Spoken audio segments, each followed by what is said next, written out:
రాష్ట్ర భవిష్యత్తును నిర్ణయించే చారిత్రాత్మక ఘట్టానికి నేడు నాంది పలికిందని టీడీపీ సీనియర్ నేత మాజీ మంత్రి దేవినేని ఉమామహేశ్వరరావు అన్నారు. అమరావతికి చట్టబద్ధత కల్పించే బిల్లును పార్లమెంట్లో ప్రవేశపెట్టి ఆమోదించడం 5 కోట్ల ఆంధ్రులకు గర్వకారణమని ఆయన పేర్కొన్నారు.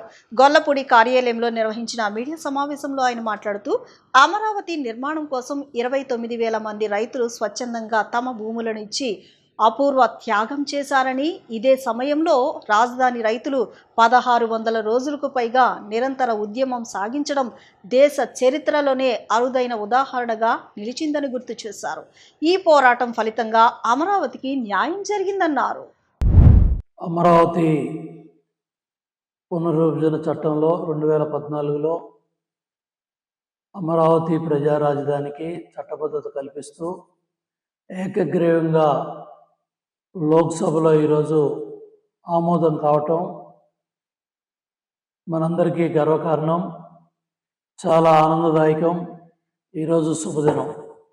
ఎందుకంటే 12 సంవత్సరాలుగా, గత 5 సంవత్సరాలు వైసీపీ పాలనలో అమరావతిలో జరిగిన పోరాటాలు, మహిళా సోదరీమణులు, రైతు సోదరీమణులు కన్నీళ్లు, రైతాంగం మీద ఎస్సీ ఎస్టీ కేసులు, 1631 రోజుల పోరాటం ఈరోజు చట్టబద్ధత కల్పిస్తూ ప్రధానమంత్రి నరేంద్ర మోడీ గారి నాయకత్వంలో, అట్లాగే కూటమి ప్రభుత్వం చంద్రబాబు గారి నాయకత్వంలో ఒక చారిత్రాత్మకమైన నిర్ణయం ఈరోజు జరిగింది.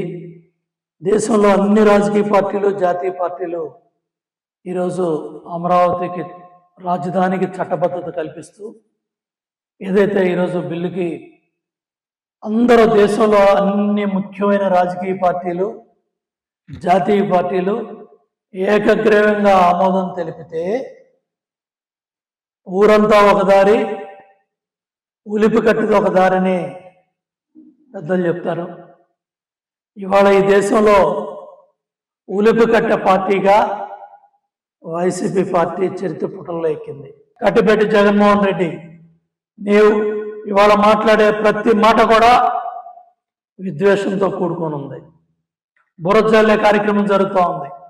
ప్రపంచ స్థాయి రాజధాని నిర్మాణం జరుగుతూ ఉంది. అక్కడ డక్ట్ పెట్టి అన్నీ కూడా, ఏదైతే డ్రైనేజ్ కావచ్చు, సిఏజ్ కావచ్చు, లేకపోతే డ్రింకింగ్ వాటర్ కావచ్చు, పైప్ లైన్స్ కావచ్చు, లేకపోతే ఇంటర్నెట్ కనెక్షన్లు కావచ్చు, ఎలక్ట్రిక్ లైన్స్ కావచ్చు, గ్యాస్ లైన్స్ కావచ్చు, మొత్తం అమరావతి రైతాంగం యొక్క ఫ్లాట్లు కావచ్చు, లేకపోతే సెక్రటేరియట్ భవనాలు కావచ్చు, అసెంబ్లీ భవనాలు కావచ్చు, లేకపోతే మరి హైకోర్టు భవనం కావచ్చు, ఇవన్నీ కూడా ప్రపంచ స్థాయి నిర్మాణాలు జరుగుతూ ఉంటే విషం జమ్మాలని ప్రయత్నం చేస్తావా? బురజాలనే ప్రయత్నం చేస్తావా? నీ దుర్మార్గాల వల్ల కాదా 5 ఏళ్ళు పనులన్నీ ఇబ్బందులు పడ్డాయి? నీ దుర్మార్గం వల్ల కాదా పనులన్నీ ఆగిపోయాయి? నీ దుర్మార్గం వల్ల కాదా ఈ 2 సంవత్సరాలు అవన్నీ లైన్లో పెట్టి, అవన్నీ సరిదిద్ది, నువ్వు చేసిన పాపాలన్నీ, నువ్వు చేసిన దుర్మార్గాలన్నీ ఎండగట్టి మళ్ళీ అవన్నీ స్ట్రీమ్ లైన్ చేసి పనులన్నీ కూడా పట్టాలెక్కించి పనులు పరిగెడతా ఉంటే మళ్ళీ విషం చెబుతావా? ఎస్, నేను రాగానే పీకుతానని మాట్లాడుతూ ఉన్నారు వైసీపీ పార్టీ వాళ్ళు. మీరు వచ్చేది లేదు, పీకేది లేదు. ఇవాళ మీరు తీసుకున్న చారిత్రాత్మకమైన తప్పిదం వైసీపీ పార్టీకి రాజకీయ సమాధి. ఇవాళ అమరావతి రైతాంగం యొక్క కన్నీళ్లు పునాదిగా, ఇవాళ వాళ్ళు చేసిన త్యాగాలు, దగ్గర 29,600 మంది రైతులు సుమారు 34,000 ఎకరాల పైగా భూములు ఇచ్చి దెబ్బలు తిని జైలుకి వెళ్ళి కేసులు పెట్టించుకొని అవమానాలు పొంది మహిళా సోదరిమల్ని డొక్కల్లో బూటుకాళ్లతో తన్నిచ్చి ఎన్ని దుర్మార్గాలు చేయాలో. 5 ఏళ్ళు శాసనసభకు వెళ్ళాలంటే పరదాలు కట్టుకున్నావు, సెక్రటేరియట్కి వెళ్ళాలంటే పోలీసులు పెట్టుకున్నావు.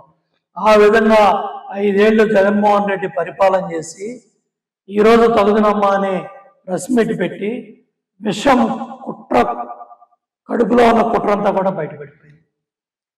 5 ఏళ్ల విధ్వంసం కళ్ళ ముందు కనపడుతూ ఉంది.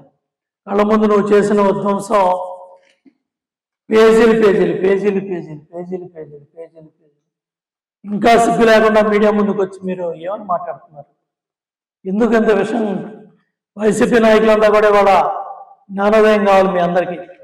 ఒక మూర్ఖత్వంతో, ఒక తెలివి తక్కువతనంతో, ఒక అహంకారంతో ఈరోజు జగన్మోహన్ రెడ్డి ప్రెస్ మీట్ కావచ్చు, పార్లమెంట్లో మిథున్ రెడ్డి మాటలు కావచ్చు, ఇవన్నీ కూడా వాళ్ళ మైండ్ సెట్, వాళ్ళ పెత్తందారి విధానం, వాళ్ళ కుట్రకోణం, వాళ్ళ కడుపులో ఉన్న విషయం అంతా కూడా ఇవాళ బట్టబయలైంది. అందరూ కూడా చాలా పెద్ద ఎత్తున అమరావతి ఉద్యమం గురించి, మహిళల ఉద్యమం గురించి, ప్రపంచ స్థాయిలో ఎన్నో స్వతంత్ర పోరాటాలు జరిగాయి. ఎన్నో దేశం కోసం స్వతంత్రం పోరాటాల్లో పాల్గొన్న స్వతంత్ర సమరయోధులు పుట్టిన గడ్డ మన భారతదేశం. అటువంటిది స్వతంత్రం వచ్చిన తర్వాత ఇంత పెద్ద ఎత్తున 1651 రోజులు ఆ పోరాటంలో మహిళలు, రైతులు, ఎస్సీ, ఎస్టీ, బీసీ, మైనార్టీ అన్ని వర్గాల ప్రజలు కూడా కలిపి చేసిన పోరాటం చంద్రబాబు గారి నాయకత్వంలో రైతాంగం అందరూ కూడా నిలబెట్టుకున్న అమరావతి ఈరోజు పార్లమెంట్లో చట్టబద్ధత కల్పిస్తూ నిర్ణయం తీసుకోవడం జరిగింది. ఏకగ్రీవంగా ఆమోదం తెలియజేయడం జరిగింది. రేపు రాజ్యసభకి ఈ బిల్లు వెళ్ళబోతా ఉంది, తర్వాత క్యాబినెట్కి, తర్వాత రాష్ట్రపతి ఆమోదంతో గెజిట్ కాబోతా ఉంది. జగన్మోహన్ రెడ్డి లాంటి మూర్ఖపు నాయకులు కానీ, ఆంబావులు కానీ, తెలివి తక్కువ వారు కానీ రాబోయే దశాబ్దాల్లో, శతాబ్దాల్లో కూడా ఎవరు వచ్చినా కూడా మార్చలేని విధంగా అమరావతి ప్రజా రాజధానికి చట్టబద్ధత కల్పించబడింది. మాట్లాడతావా? ఇవాళ ప్రతి తెలుగువాడు కూడా గర్వపడతా ఉన్నాడు, తెలుగు జాతి గర్వపడతా ఉంది. పక్కనున్న తెలంగాణ రాష్ట్రం, హైదరాబాద్ ఒక రాజధాని గర్వపడే విధంగా మనందరం భాగస్వాములు అయ్యాం. మళ్ళీ వాళ్ళకి రాజధాని ఉంది. కన్నడ వాళ్ళకి, కర్ణాటకకి బెంగళూరు రాజధాని ఉంది. మద్రాసుకి, తమిళులకి చెన్నై రాజధాని ఉంది. ఇవాళ వాళ్ళందరూ కూడా రాజధానులతో ఆ ప్రాంత ప్రజలు గర్వంగా చెప్పుకుంటా ఉంటే 5 ఏళ్ళు ముఖ్యమంత్రిగా ఎలగబెట్టి పరదాలు కట్టుకొని ఇంట్లోంచి బయటికి రావాలంటే 100 మంది పోలీసులు పెట్టుకొని 1000 కోట్లు నీ సెక్యూరిటీకి ఖర్చు పెట్టి 11 సిబిఐ కేసుల్లో ఉండి, 4-5 ఈడీ కేసుల్లో ఉండి, 16 నెలలు జైల్లో ఉండి, ఒక్క ఛాన్సర్ అధికారంలోకి వచ్చి ఈ దుర్మార్గాల్లో భాగస్వాములు అయ్యండి, ఈ దుర్మార్గాలు చేసి ప్రజావేదిక విధ్వంసం చేసి మళ్ళీ శ్రీరంగ నీతులు చెప్తావా? మళ్ళీ మచిలీపట్నం, విజయవాడ, గుంటూరు అని మాట్లాడతావా? అంటే పచ్చగా త్యాగాల ఫలితం, మహిళల త్యాగాల ఫలితం, రైతుల త్యాగాల ఫలితం, నిస్వార్థంగా రాష్ట్ర రాజధాని కోసం భూములు ఇచ్చి గర్వపడే విధంగా, దేశం గర్వపడే విధంగా ప్రధానమంత్రి గారే వచ్చి శంకుస్థాపన చేశారు. దేవాలయాల నుంచి, గ్రామాల నుంచి మట్టి తీసుకురాబడింది. అట్లాగే పవిత్రమైన పుణ్యస్థలాల నుంచి మట్టి తేపడింది. పవిత్రమైన నదుల నుంచి మట్టి తేపడింది. పవిత్రమైన దేవాలయాల నుంచి కులాలు, మతాలు, పార్టీలు అతీతంగా అన్ని వర్గాల ప్రజలు కలిపి ఆ మట్టిని అమరావతికి తెచ్చారు, నీళ్లను అమరావతికి తెచ్చారు. శంకుస్థాపన ప్రధానమంత్రి గారు చేశారు. ఒక మాటలో కట్టిపెట్టి జగన్మోహన్ రెడ్డి, నీవు ఇవాళ మాట్లాడే ప్రతి మాట కూడా విద్వేషంతో కూడుకొని ఉంది. బురజల్లే కార్యక్రమం జరుగుతూ ఉంది. ప్రపంచ స్థాయి రాజధాని నిర్మాణం జరుగుతూ ఉంది. అక్కడ డక్ట్ పెట్టి అన్నీ కూడా ఏదైతే డ్రైనేజ్ కావచ్చు, సిఏస్ కావచ్చు, లేకపోతే డ్రింకింగ్ వాటర్ కావచ్చు, పైప్ లైన్స్ కావచ్చు, లేకపోతే ఇంటర్నెట్ కనెక్షన్లు కావచ్చు, ఎలక్ట్రిక్ లైన్స్ కావచ్చు, గ్యాస్ లైన్స్ కావచ్చు, మొత్తం అమరావతి రైతాంగం యొక్క ఫ్లాట్లు కావచ్చు, లేకపోతే సెక్రటేరియట్ భవనాలు కావచ్చు, అసెంబ్లీ భవనాలు కావచ్చు, లేకపోతే మరి హైకోర్టు భవనం కావచ్చు, ఇవన్నీ కూడా ప్రపంచ స్థాయి నిర్మాణాలు జరుగుతూ ఉంటే విషం జమ్మాలని ప్రయత్నం చేస్తావా? బురజాలనే ప్రయత్నం చేస్తావా? నీ దుర్మార్గాల వల్ల కాదా 5 ఏళ్ళు పనులన్నీ ఇబ్బందులు పడ్డాయి?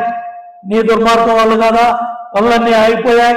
నీ దుర్మార్గం వల్ల కాదా ఈ 2 సంవత్సరాలు అవన్నీ లైన్లో పెట్టి అవన్నీ సరిదిద్ది నువ్వు చేసిన పాపాలన్నీ, నువ్వు చేసిన దుర్మార్గాలన్నీ ఎండగట్టి మళ్ళీ అవన్నీ స్ట్రీమ్ లైన్ చేసి పనులన్నీ కూడా పట్టాలెక్కించి పనులు పరిగెడతా ఉంటే మళ్ళీ విషం చెబుతావా? ఎస్ఎఫ్ దుర్మార్గంగా ఉన్నాయి, నువ్వేదో బురజాల్లో ఉన్నాయి కార్యక్రమంలో ఇవన్నీ కూడా మాట్లాడావు. ప్రజలు ఎవ్వరూ కూడా వీటిని నమ్మే పరిస్థితి లేదు. జగన్మోహన్ రెడ్డి మాట్లాడిన ప్రతి మాట తీవ్రంగా ఖండిస్తూ అతను ఏదో ఒక విధంగా కుట్రకోణంతో ఇవాళ మాట్లాడాడు. రేపు జరగబోయే నిర్మాణాలే వాటన్నిటికీ సమాధానం చెప్తాయి. కోట్లాది మొక్కలు అక్కడ నాటే మొక్కలకి గాలికే జగన్మోహన్ రెడ్డి లాంటి పార్టీలు, జగన్మోహన్ రెడ్డి లాంటి విద్వేషాలన్నీ కూడా కొట్టుకుపోతాయి. ఆ కుట్రల కోణాలన్నీ కూడా కొట్టుకుపోతాయి. అమరావతి జరగబోయే నిర్మాణాలు ప్రపంచ స్థాయి రాజధాని నిర్మాణం జరుగుతూ ఉంది. ఈ దేశానికి, ఏ రాష్ట్రానికి ఏ దేశ ప్రధానులు వచ్చినా, ఏ దేశ రాష్ట్రపతులు వచ్చినా ముందు అమరావతి ప్రజా రాజధానిని చూడాలి. ఒక ప్రపంచ స్థాయి రాజధాని నిర్మాణం జరిగిన దాంట్లో మేము కూడా చూసి భాగస్వాములు అవ్వాలనే విధంగా ప్రతి ఒక్కళ్ళు కూడా రాబోయే రోజుల్లో అమరావతిని చూసే రోజులు వస్తాయి. తప్పకుండా అన్ని విధాలుగా కూడా అన్ని ప్రాంతాలు కూడా సమతుల్యంతో అభివృద్ధి కూటమి ప్రభుత్వం చంద్రబాబు గారి నాయకత్వంలో జరుగుతుంది. తప్పకుండా అభివృద్ధికి మళ్ళీ అందరం కట్టుబడి ముందుకెళ్దామని చెప్పి తెలియజేసుకుంటూ సెలవు తీసుకుంటున్నాను. ఉండని విధంగా ప్రజలు బుద్ధి చెప్పే రోజులు త్వరలో ఉన్నాయి. ఎప్పుడు ఎన్నికలు జరిగినా, ఎప్పుడు స్థానిక సంస్థల ఎన్నికలు జరిగినా, ఎప్పుడు ఏ ఎన్నిక జరిగినా కూడా వైసీపీ పార్టీకి చరమగీతం పాడి ఈ పార్టీ ఏదైతే ప్రజల వాళ్ళ ఒక సీసాలో 124 సీట్లు మనల్ని గెలిపించి 11 సీట్లకి ఈ వైసీపీ పార్టీని ఒక సీసాలో బంధించారో, రేపు రాబోయే స్థానిక సంస్థల ఎన్నికలు, రాబోయే 29లో జరగబోయే ఎన్నికల్లో ఆ సీసాకు బిరడా పెట్టి ఆ సీసాని మళ్ళీ భూస్థాపితం చేయాల్సిన బాధ్యత మనందరి మీద కూడా ఉంది. ఇవాళ మాట్లాడిన మాటలు చూసి రాష్ట్ర ప్రజలందరూ కూడా నివ్వెరపోతూ ఉన్నారు. ఇతనిలో ఇంత ద్వేషం ఉందా, ఇంత కుట్రకోణం ఉందా? ఒక తెలుగువాడు, ఒక తెలుగు జాతి, కులాలు, మతాలు, పార్టీలకు అతీతంగా రాజధానిని ప్రేమిస్తూ ఉన్నారు. రైతాంగ పోరాటాన్ని ప్రేమించారు. మహిళల, రైతుల కన్నీళ్లు, కష్టాలు చూశారు. పెద్ద ఎత్తున విశాఖపట్నంలో కూడా మన పార్లమెంట్ సభ్యుల్ని, శాసనసభ్యుల్ని బ్రహ్మాండమైన మెజార్టీలతో గెలిపించారు. అయినప్పటికీ కూడా నీలో విద్వేష కోణం పోలేదు. ఇవాళ 1,35,000 కోట్లతో గూగుల్ చాలా పెద్ద ఎత్తున అక్కడ నిర్మాణాలు ప్రారంభం చేయబోతా ఉంది. మెటల్ కంపెనీ, స్టీల్ ఫ్యాక్టరీ బ్రహ్మాండంగా శంకుస్థాపన చేసుకుని ముందుకెళ్తా ఉన్నాం. అట్లాగే టోటల్గా డ్రోన్ సిటీ కావచ్చు, డిఫెన్స్ సిటీ కావచ్చు, 3 సిటీలో పరిశ్రమలు కావచ్చు, తిరుపతిలో వచ్చిన పరిశ్రమలు కావచ్చు, రాయలసీమలో హార్టికల్చర్ హబ్ కావచ్చు, ఈ విధంగా చాలా పెద్ద ఎత్తున 3 రీజియన్లు కూడా పెద్ద ఎత్తున అభివృద్ధిని వికేంద్రీకరణ చేస్తూ అటు ఉత్తరాంధ్ర అభివృద్ధి కోసం, ఇటు రాయలసీమ, అట్లాగే నెల్లూరు, ప్రకాశం జిల్లాల అభివృద్ధి కోసం, కోస్తాంధ్ర అభివృద్ధి కోసం, సిఆర్డీఎఫ్ పరిధిలో ఏదైతే అమరావతి ప్రజా రాజధాని నిర్మాణం కోసం అందరూ కూడా రాష్ట్ర ప్రజలు హర్షాది ఆమోదాలతో మరి కూటమి ప్రభుత్వం ముందుకెళ్తా ఉంటే